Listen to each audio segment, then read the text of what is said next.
Appreciate it a lot. Okay, Mr. Helliker, Deputy Director of the Department of Water Resources, Mr. Zlotnick, Ms. Patterson, Mr. Egerton.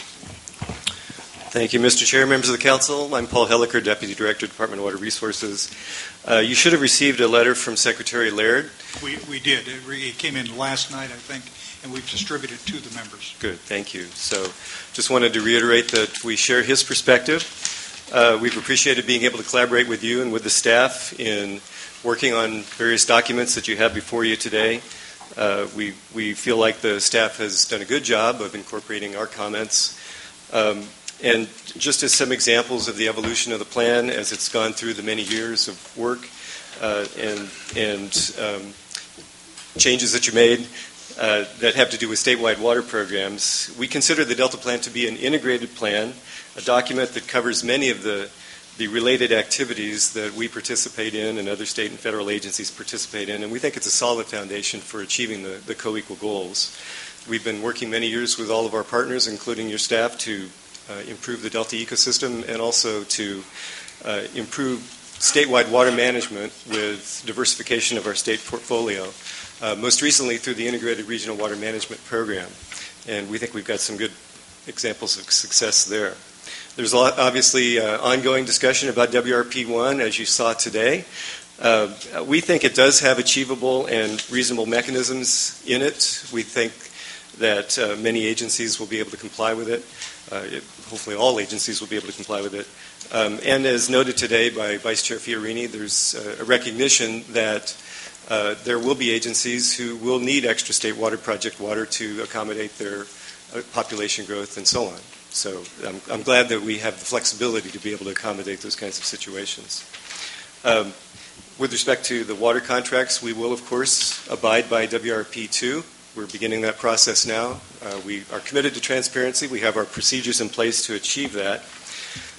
And so we expect to be able to fully meet that and also to be able to accommodate your recommendations. I mentioned earlier this morning the website, the section of your department's website where you'd set up the water contracting process, already fairly elaborate in terms of background information available, which is terrific.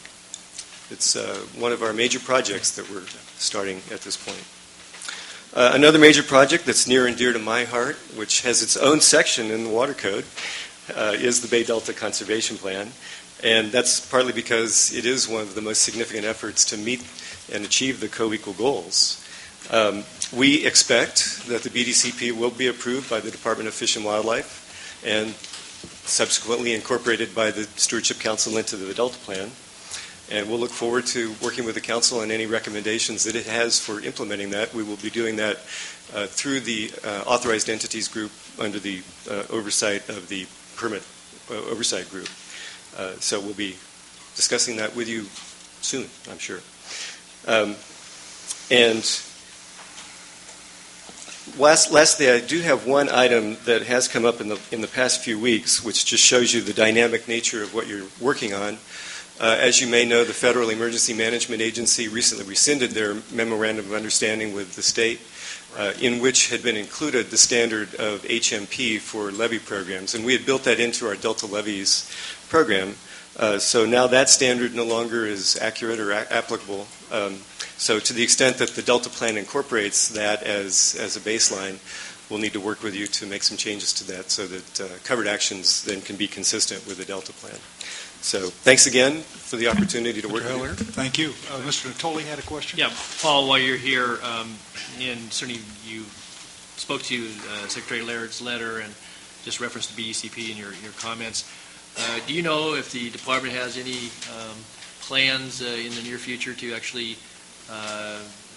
communicate directly with some of the folks in the Delta who are learning more from the local newspaper publications than they are from the department and or those parties to the process? So are there any plans to, say in the communities of Cortland or Hood or Clarksburg or Walnut Grove, to convene community meetings and actually sit down and talk with folks about what's being planned?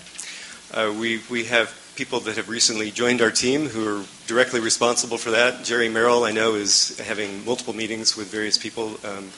You may know Daniel Wilson. We've had many conversations with him about, and in fact, as a result of our conversations, I was just at a meeting earlier today, which is why I was a little late here, to talk about what changes we're making in the proposed alignment so that we don't cover Mr. Wilson's packing shed in tunnel muck. So yes, we are spending a lot of time these days. We've had public meetings where members of the community in the Delta have come in and talked to us about some of the issues that they have. And now that the environmental impact report is out and more details are available for people, those conversations are increasing. Yeah, and I might suggest that maybe you're aware of this, but the Delta Protection Commission at its meeting next week, as a part of its agenda, I know that Congressman Garamendi is going to be there, and we've invited, I believe, Dr. Pike and the Farm Bureau Caucus and NRDC, and I would suggest it might be. I know we have representatives, certainly Todd and others sit on the commission, but it might be a good idea to have some folks there to. I'm sure we have a lot of local folks and other interested parties, so it might be a good idea to have some folks there. So, absolutely, you're welcome. Okay, Thanks. Thank you very much, Mr. Helliker.